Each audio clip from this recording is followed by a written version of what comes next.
Sa ngayon, ito na ang pinakamurang smartwatch na marireview ko dito sa channel natin. At ito lang naman ang Hilo Solar Neo. At ngayon darating na 9.9 sale nasa 1,300 plus pesos lang yung magiging presyo ng smartwatch na to. Pero meron tong mga solid na features kagaya na lang ng 1.53 classic rounded display na to, naka IP68 rating, may advanced Bluetooth 5.3 connectivity, merong 127 workout modes, at syempre meron tong health monitoring and measuring features. Pero ang tanong, ano yung goods and also mga trade-offs na kinakailangan nating asahan sa smartwatch na to? Kaya kung gusto nyo malaman yan, tara, pag-usapan natin. So all the way muna tayo, simulin muna natin sa isang mabilisang unboxing. So napaka-pretty common and essential lang kapare ko yung laman ng box ito, which is unang-una nandito yung ating smartwatch, pangalawa nandyan yung ating charging cable, and also yung ating user manual. And that's pretty much it. Okay, unang muna natin pag-usapan kapare ko is yung design ng smartwatch na to.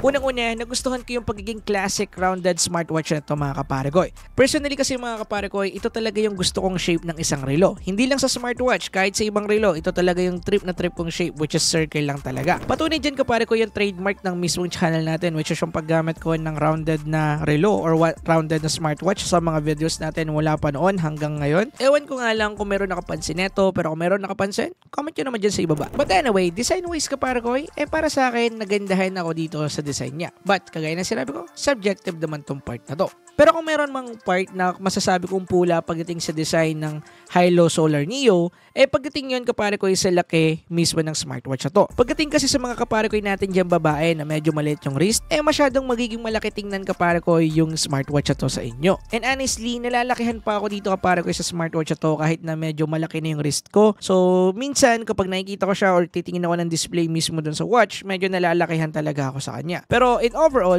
nagustuhan ko naman yung kanyang design. Yun nga lang, medyo malaki lang talaga. Anyway, kung magsusum in pa tayo bahagya pagdating sa details ito mga parakoy, mapapansin natin dito yung kanyang alloy frame at makikita na rin natin dito parakoy na interchangeable yung kanyang strap. So kung kayo yung mga mahilig mag-customize ng strap or meron kayong preferred na brand, style or dating ng strap, pwede yung palitan to mga parakoy if ever nabibili kayo ng ganitong smartwatch. Anyway, sa right side nga pala nito, dito na rin natin makikita yung mga functions button nito. Unang-una, yung upgraded rotating crown nito. Usually, ito yung kanyang power button or yung kanyang on and off switch, and at the same time, ito na rin yung magsisilbing navigation button natin pagdating dito. Pwede kasi tayo mag-navigate dito in two motion lang, which is up and down. At para magawa yun, kinakailangan nyo lang siyang rotate up and down din. Depende na lang kung saan nyo siya ina-navigate or kung ano yung pinipili ninyo. So, just simple as that.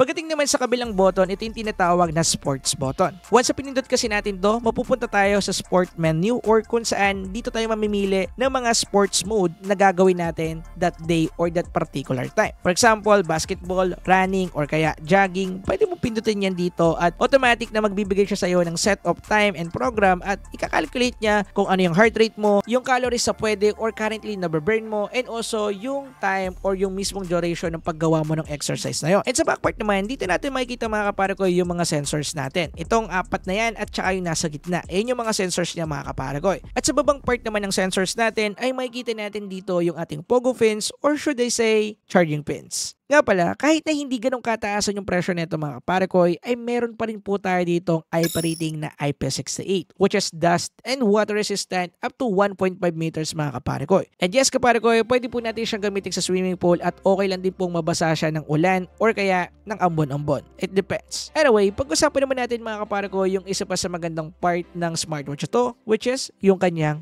display. Again, pagdating sa display nito, meron tong rounded 1.53-inch HD resolution display at kung mapapansin natin mula pa kanina talagang malaki kaparekoy yung display ng smartwatch ito. Kaso nga lang para sa akin walang masyadong naging advantage yung pagiging malaki ng display nito bukod sa medyo mas lumaki yung mga icons, mas lumaki yung mga display or information na dinidisplay nito. Pero pagdating sa information, sa detailed, hindi ko nakita na mas sumiksik or mas dumami yung nakalagay sa isang regular na smartwatch.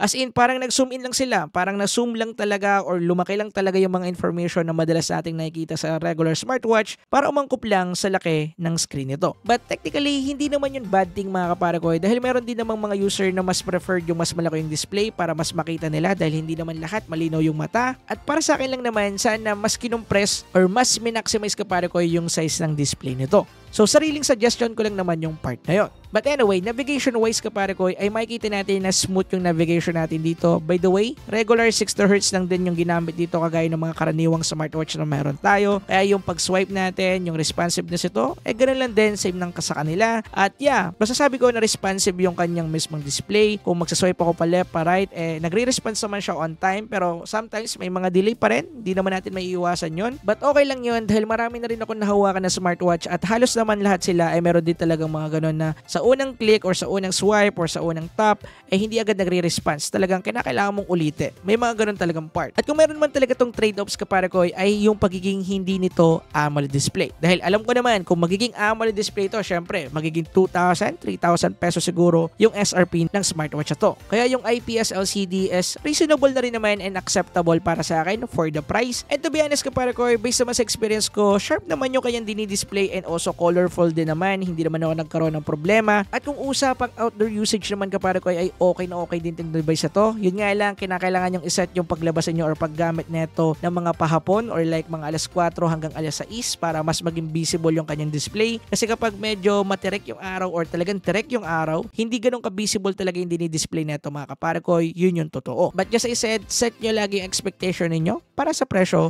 ng smartwatch na to. Now, pagdating naman sa interface kapare ko ng smartwatch na to, nandun pa rin yung mga default which is kapag nag-swipe tayo pa left, makikita natin dito yung mga quick access feature kagaya ng mga summary or activity summary natin. Nandito na rin yung ating heart rate monitor, nandito na rin yung ating weather monitoring, and also nandito na rin kapare ko yung ating sleep data or sleep tracker at kung ano-ano pa. Pag nag-search naman tayo from top to bottom mga kapare ko, ay makikita natin dito yung mga quick setting feature natin kagaya na lang ng Bluetooth, DND, vibration, brightness settings, and also alarm at kung ano-ano pa. So alam nyo na yan, mga basic settings and features ng isang regular na smartwatch. At kapag nag-swipe naman tayo from bottom to top, ay makikita naman natin dito kapare ko yung notifications natin. At magkakaroon lang to ng notification display once na inalaw natin to sa mismong application ni Hilo.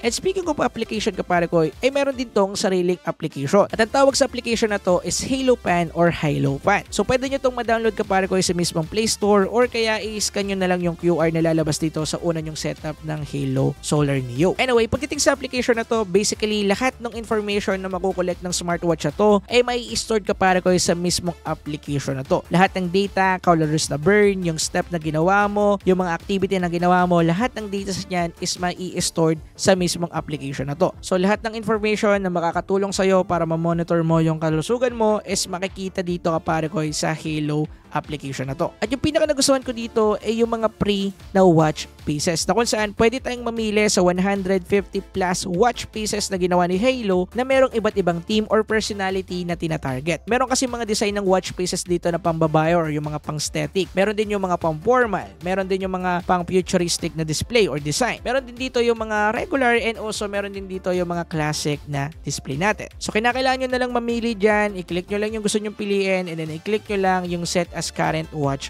face. And then after that, kinakailangan nyo lang mag-antay ng 25 to 30 seconds and then voila, naka-apply na automatically kapare ko yung watch faces na pinili mo.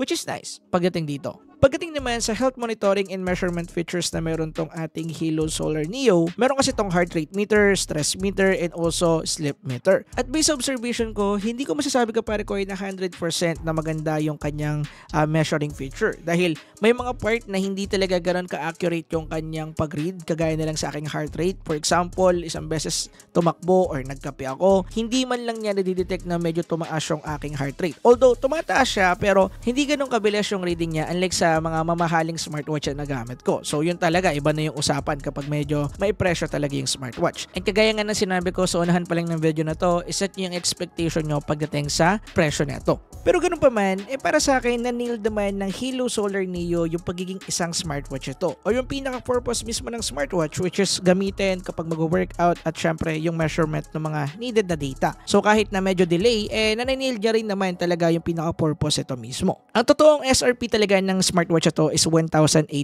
pesos. Pero ngayong sale at sa mga darating pang mga sale month, nasa 1,399 pesos lang kapare ko yung presyo ng smartwatch ito. At pagdating dito mga kapare ko, mararecommend ko to sa mga kapare ko natin na medyo limited yung budget para sa isang smartwatch. Masasabi ko na okay at na-nailed naman talaga ng smartwatch ito. Yung pinaka-purpose niya as a smartwatch. Kung ibabangga kasi natin yan sa ibang smartwatch na walang brand or kaya putyo-putyo yung material na ginamit na ang presyo nasa 1,000 to 1,200 pesos, ako na yung unang magsasabi na ito na lang yung piliin ninyo mga kapare ko, unlike sa mga brands na hindi ganun kakilala and also hindi ganun din ka-okay yung mga material na ginamit. Pero syempre kung bibili nyo to sa 1,800 pesos SRP nito, syempre pass tayo doon, hindi ko yung marirecommend. Pero kung sa sale price, syempre highly recommended. Anyway, dito na tatapusin yung video. Kung meron kayong mga gustong i-clarify sa video na to or kaya meron kayong mga tanong dyan, pag-usapan natin sa comment section, i-comment nyo lang. Anyway, this is your boy Parky Steven Tips. By the way, magti 300k na tayo, pa-subscribe naman. Anyway, yun lang. Peace!